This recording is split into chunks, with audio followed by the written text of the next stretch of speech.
have the aspirational academic 8. Have you got the hang of this aspirational stuff yet? I think I've just about got my head around it. You're the only one that has. Well done. The way I'm thinking about it is that the championship events has basically brought together what was senior and elite.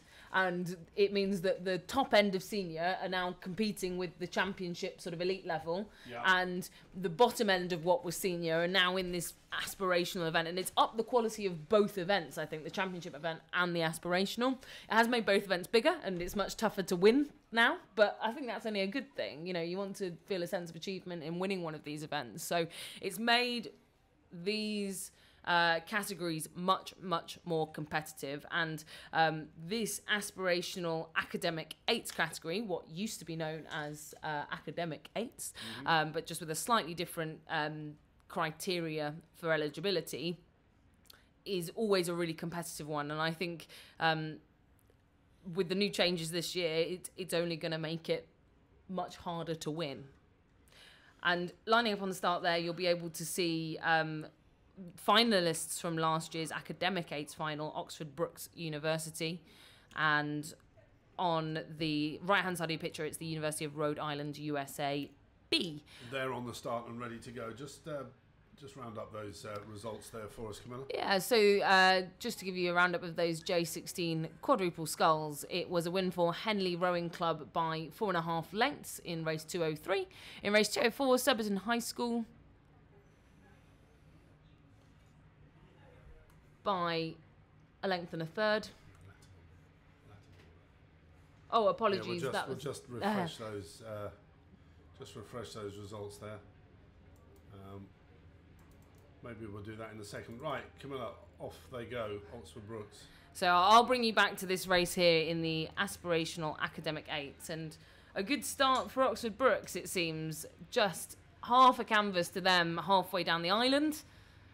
And fast starters, Oxford Brookes always, and really noisy, really loud. And the club atmosphere at Oxford Brookes fosters that go hard or go home type attitude.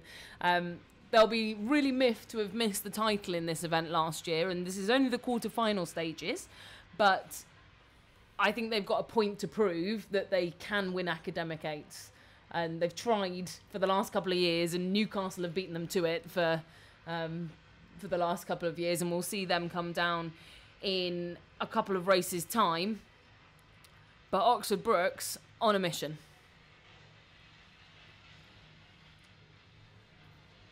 They are indeed. They seem to have put those away. Okay, let's have a roundup then of the results. So in race 204 for the J16 quadruple sculls, it was Surbiton High School that beat Latimer by a length and a quarter. In race 205, it was Headington School, Oxford, that beat Cheltenham Ladies College by 4.5 lengths. And in race 206, that was that final quarter-final. It was Marlow Rowing Club over the Scottish Composite by a length and a quarter. And past the window of the commentary box come Oxford Brookes now, about a length and 3/4 over the crew from University of Rhode Island that have travelled here all the way across from North America to race here at Henley Women's Regatta. And they've come up against a very much in-form Brookes crew, who are heading down the course now, just about to approach the enclosures, look to be stretching out that lead now to a couple of lengths. And this is not this Oxford Brookes crew at full tilt, I can tell you that. If you have a look at the picture now, Oxford Brookes, you'd typically see rating at least a couple of pips higher than that. And you can just see the relaxation that they've got coming round the pin into the front end. Just the turns at both ends are a little bit slower than usual. And I think they're just trying to keep their composure and keep the buffer between themselves and the University of Rhode Island crew. But I'm excited to see what Brookes can do tomorrow, if it is in fact Brookes that goes through. And remember that all the results that we have are subject to confirmation. But with a lead like that, I cannot see, bearing in mind if any disasters happen. But I cannot see Oxford Brookes not winning this race. And they will face the winners of the next race, which is currently on the start. This is Bath University, Bristol University, Composite 8 up against Glasgow University. And that race on the start, ready for the go. Always a great moment, this. Everything calm. There's the umpire standing in the centre of the screen. Remember, the graphic is as the umpire looks down the course, so it's Bath and Bristol nearest to us. The composite with the mixed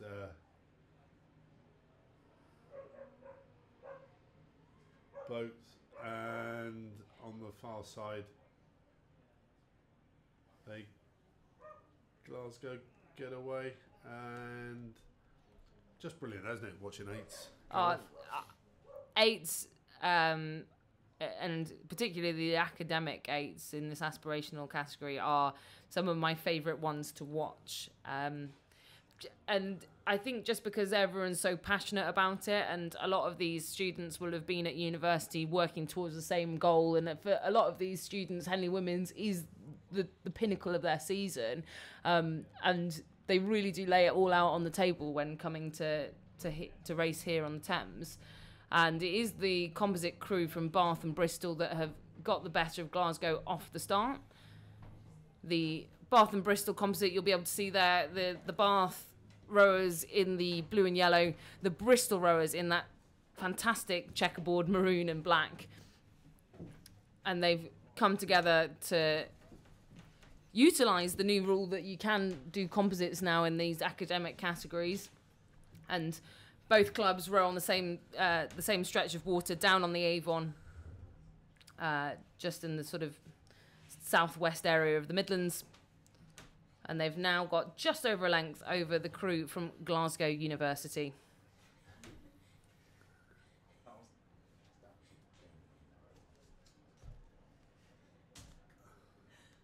Yeah, they're coming up now to our commentary position. You can see that it is the Bath Bristol composite pushing that lead out now to just over a length.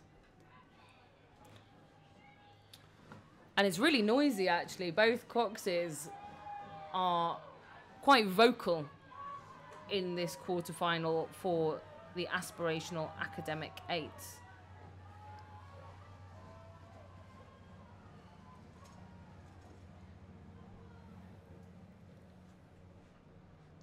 And this crew that's out in the league, coached by Ed Bloomfield, he's the Bristol coach for the women, and he's come together with the athletes from Bath to create this composite that looks like it's going to make a challenge in this category. Glasgow University, under new coaching leadership, Paddy Hudson, who moved up from Imperial College to take over the programme at Glasgow. This is his first big test this season, and I'm sure we'll see more from them next year. And I'm sure they will be very pleased with the progress that they've made to make it through to these quarterfinals in the academic aspirational eights. But this is looking very well together for a composite, Martin, I think. Yeah. I don't know how much they've trained together over the course of the last few weeks. But from that aerial shot, and I know it is quite forgiving, the footage from the drone, they're very tidy around the front end. Yeah, it's still good to get a side-by-side image, isn't it? You can actually then get a better perspective of actually what's going on in the boat. There's the distance, though, is just over a length, and probably about 550 metres to go. I think the cruising speed of both of these crews is actually relatively similar. I think the Bristol Bath composite just really made a distinctive effort to get away off the start, create that just over a length, get that clear water, and they've just sat there, and Glasgow haven't gone away. They're just not in contact to be able to contest for the win in this quarter-final. But the cruising speed of both crews has been quite similar. And they will, assuming they complete this race in the style they're showing at the moment, they will come up against the winners of the next race. Now, this is going to be some sort of battle here with Durham University up against Newcastle University, and they're off. Two crews from the northeast, a historic rivalry between Newcastle and Durham. I'll try not to be biased as a Durham University alumni member, but I must say that Newcastle, last year's winners in this event, they're back here again to try and defend their title. I think this may be the fourth time they're going for this running over the last few years. It's been a really impressive programme set up by Alex Lee, and yeah, this is actually 3 years that it's been held by a northeast university. So it's good to see these two crews side by side. They'll have seen each other training on the Tyne. Yeah. And at the moment, it's about a canvas, maybe a little more, to the Blue Star crew there on the left-hand side of your picture.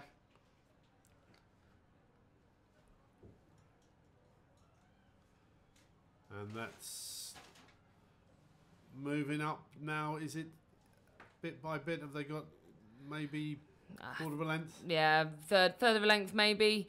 And I know that this Newcastle crew have got the bit between their teeth, and we were talking about how passionate these university students are earlier. I don't think I've met any club that has such a sense of unity as Newcastle University Boat Club's squads, and I say that having sort of spoken to a lot of the members of the clubs, and I saw a really nice write-up after Bucks. They won the Victor Durham at Bucks, and I saw a really nice write-up about how they get the whole club to come together across the men's and women's squads, and it just creates a really high-performance programme across the board, and that's being demonstrated here by this crew in academic aspirational weights, but Durham holding them to half a length, which I think Durham will be quite satisfied that they are still in contact with Newcastle, last year's holders of the academic aspirational eights. Well, they're not pulling away, are they? So they sort of corrected that initial loss, and maybe, just maybe, they're coming back on them. Yeah, hard to say. Again, the cruising speed will be quite similar for these eights, but Newcastle's usual tactic is fast and furious out the blocks, get clear water, and then hang on for dear life, which is what they did last year in the final against Oxford Brookes. And they've just not managed to shake Durham, and Durham just pestering them there. And I'm sure the Newcastle Cox will be keeping the girls abreast of what's going on. And you can see there the boating area on the left-hand side of your screen, which means we're through halfway now in this quarter-final. I think Newcastle have just broken clear. Yeah, it looked like they had a bit of a push there. Yeah, I think that will have been a planned move from Newcastle. But Durham will potentially start to mount a bit of a sprint now. And I think they'll need to if they're wanting to close that gap back up, get overlap back.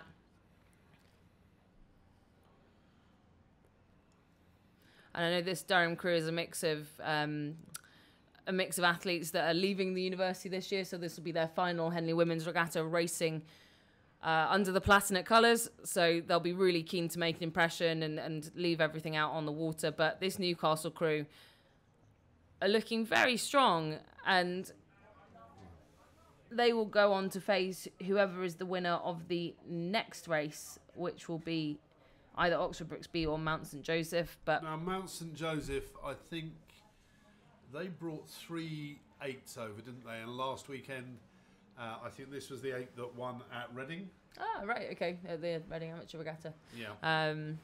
So yeah, we've got that to look forward to. It is their A crew that will be facing Oxford Brookes' B crew. But Newcastle now, I don't think are going to go up through the tiers for this quarter-final. They're certainly not cruising like we saw Oxford Brookes doing, or some of the other crews in this in these early stages. They are still having to work hard for that lead. Yeah, I'm just looking down now to see the next race is on the state boats and ready to go. So Newcastle crossed the line there. There we have it. The umpire's flag drops and they are off. So the second crew we've seen here from Oxford Brookes University, and just goes to show you the depth that they've got to be able to field 2 aspirational eights worth of athletes. So this is the last of the American challenges, and they look pretty good there, don't they? The Americans have taken a small lead over the Brookes B crew. And Mount St. Joseph are always in strong contention here at Henley Women's Regatta. They've come to the regatta quite often in the previous years. And actually, I've just seen the interesting rig that they've got on their 8. I believe it is a double bucket that they've got going on in the stern 6, which is unusual to see. And yeah, you can see it there from the side view that we've got 7 and 6 on stroke side. Well, they've obviously figured out that's the best way to rig the boat that suits them. Always difficult, isn't it, that overhead shot, to see exactly what's what. But I reckon Brookes have come back on terms here. I think as they approach us, there's not going to be much in this, if anything. I think the Brookes bow ball has just come back in front, personally. Right. And if this Oxford Brookes B crew can progress through to tomorrow's semi-final, I think that will be one of the most impressive feats I've seen in this regatta, to have 50% of the aspirational 8s event as Oxford Brookes. Well, but they're going to have to fight hard for it. Yeah, that's very impressive. The Americans had a really, really strong start, got to the top of the island. Brookes were down, and now Brookes have taken the lead back. There's lots of fire in these 2 crews. I certainly always think of Oxford Brookes as not always the cleanest, but they certainly are always very powerful and always very committed to a stroke, always very committed to a race. And I think the impression that I get of a lot of the crews coming over from the US is they have quite a similar style, in that they really commit to each stroke as it comes. And I think that's why we saw the crews quite level coming to this point. But I believe Oxford Brookes now starting to lengthen out.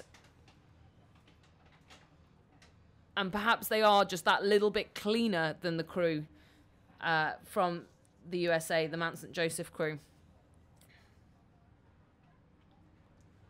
So it could well be, as you say, 2 Brookes crews through to the Sunday here. And we know that the winner of this race will face Newcastle University.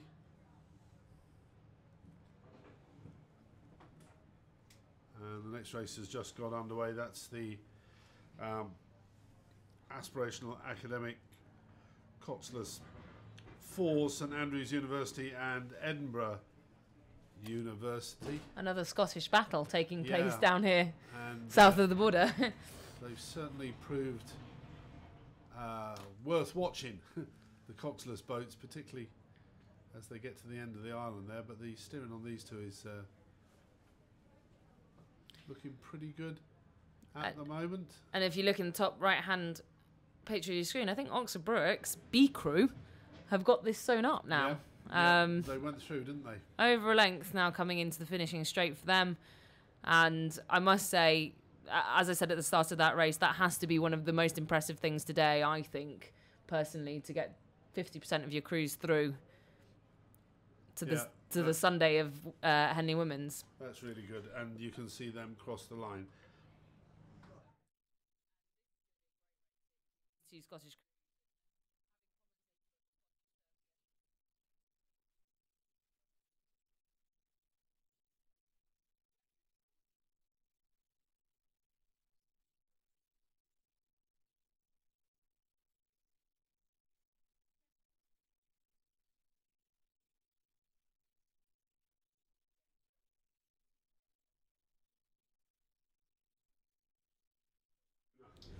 Well, thank you very much, Martin and Camilla, Tom and Izzy now joining you for the next few races.